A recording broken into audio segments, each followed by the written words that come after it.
You feel the pressure every single day, don't you? The deadlines, the demands, the endless conflicts. You are told to be strong, to be a rock, to be unbreakable. So you grit your teeth, you build your walls higher, and you meet force with more force.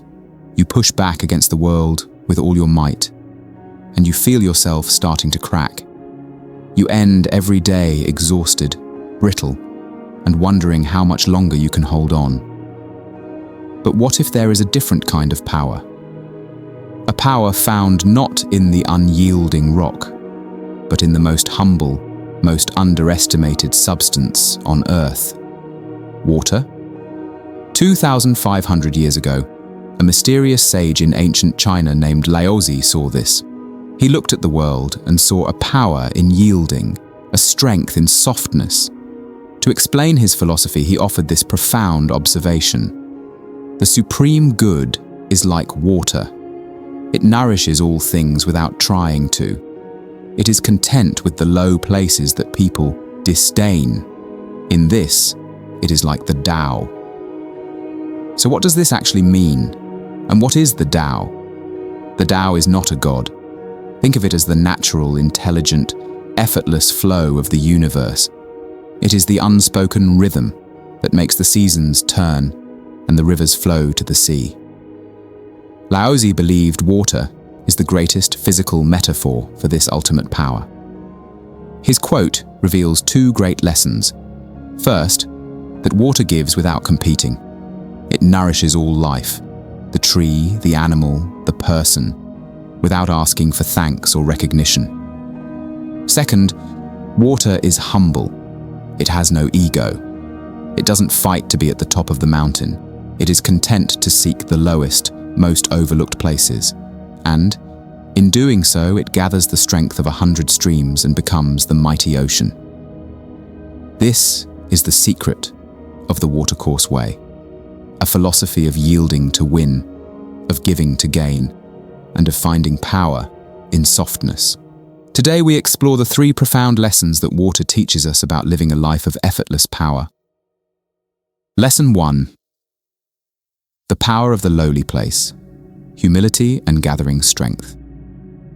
The first lesson is a paradox that defies the ego. Water never strives to be on top. It does not fight for the highest position. It naturally flows to the lowest, most humble places, the places everyone else avoids. And in doing so, it becomes immensely powerful. All streams, all rivers, flow down to the sea. The ocean is the most powerful body of water on Earth precisely because it is the lowest. It accepts all rivers, clean or muddy, without judgment. Its power comes from its humility. We are taught to do the opposite, to climb the ladder, to seek the highest title, to be the smartest person in the room. We want to be the mountain peak. But a mountain peak is a lonely place where nothing can gather. Water cannot rest there. Think of a brilliant young CEO, Alex, whose tech startup is on the verge of collapse. He is a mountain peak. He believes he has all the answers. In meetings, he dictates, he commands, he never listens. He thinks this is strength, but his employees are quitting and his customers are leaving. His company is drying up. Finally, facing bankruptcy, he is humbled. He hits rock bottom, the lowly place. With nothing left to lose, he calls a meeting, and for the first time, he just listens. He asks his engineers, "What am I not seeing?" He asks his customer service team, "What are our customers really saying?" He empties himself of his own ego and allows the wisdom of his team to flow into him. By taking the lowest place in the room, he gathers all the scattered streams of information. This new collective knowledge allows him to pivot the company and save it from ruin. The Greek philosopher Socrates built his entire philosophy on a similar premise, the recognition of one's own ignorance. He famously said, "The only true wisdom is in knowing you know nothing." Like water seeking the lowest ground, the wise mind first seeks a state of humility, knowing that only from there can true strength be gathered. Lesson 2. The power of yielding, strategic flexibility. The second lesson from water teaches us how to deal with obstacles. Our entire Western culture is built on a simple, attractive idea: meet force with force. In our stories, our business and our politics, the one with the most power, the most unshakable will, and the most aggressive strategy is the one who wins. We are taught to be the rock, solid, strong, and immovable. But a life lived as a rock is a life of constant, brutal collisions. It is exhausting. The watercourse way offers a more intelligent and sustainable path. It teaches that true strength is not found in rigid resistance, but in strategic flexibility. This wisdom comes from Laozi, a legendary philosopher from ancient China known simply as the Old Master. He observed that the things that endure are the things that bend. In the Tao Te Ching, he wrote, "Under heaven, nothing is more soft and yielding than water. Yet, for attacking the solid and strong, nothing is better." This is not a call for passivity or surrender. It is a call to master the physics of power. It is the understanding that you don't have to absorb a blow to defeat it. Think of a master of a martial art like judo or aikido. A much larger, stronger, and more aggressive opponent steps onto the mat. He is a mountain of muscle, a picture of pure force.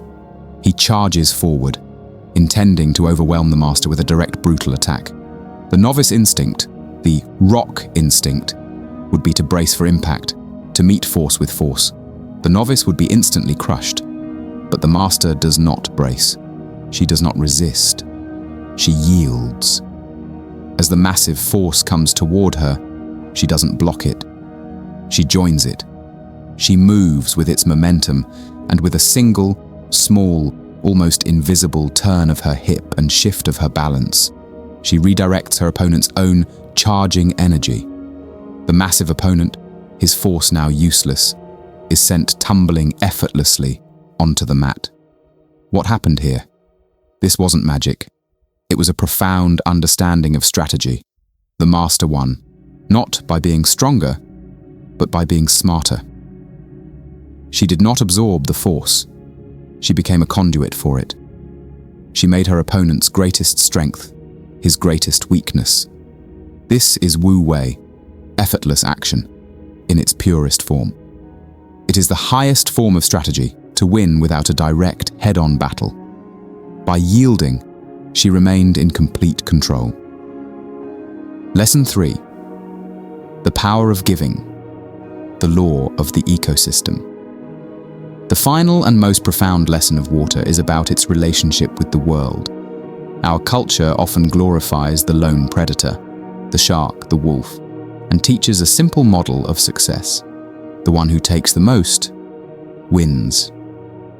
This is a philosophy of scarcity. But Laozi saw that water operates differently. It benefits all things and does not compete with them.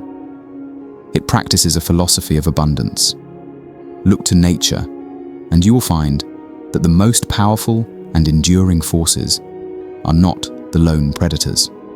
They are the keystone species.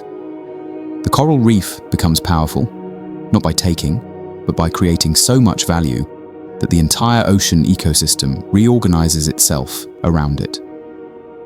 The mangrove tree becomes essential because it protects the entire coastline.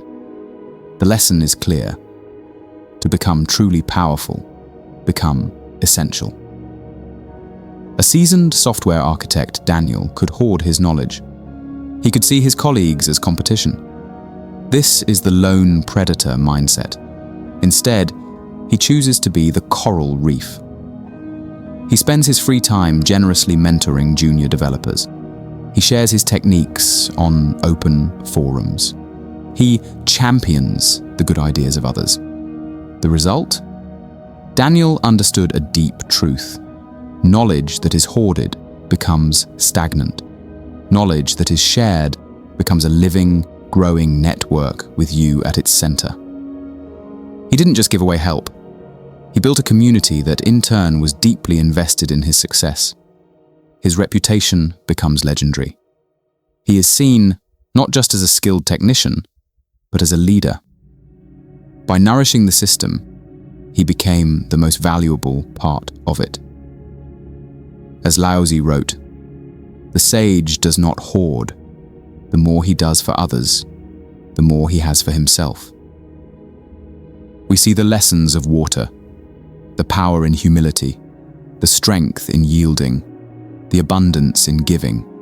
But the final, deepest truth of the watercourse way is this: the rock that the river must overcome is not in the world, it is within you. It is the rock of your own rigid ego, your own fixed ideas, your own desperate need to control a world that cannot be controlled. The way of water is not a set of strategies for conquering your external obstacles.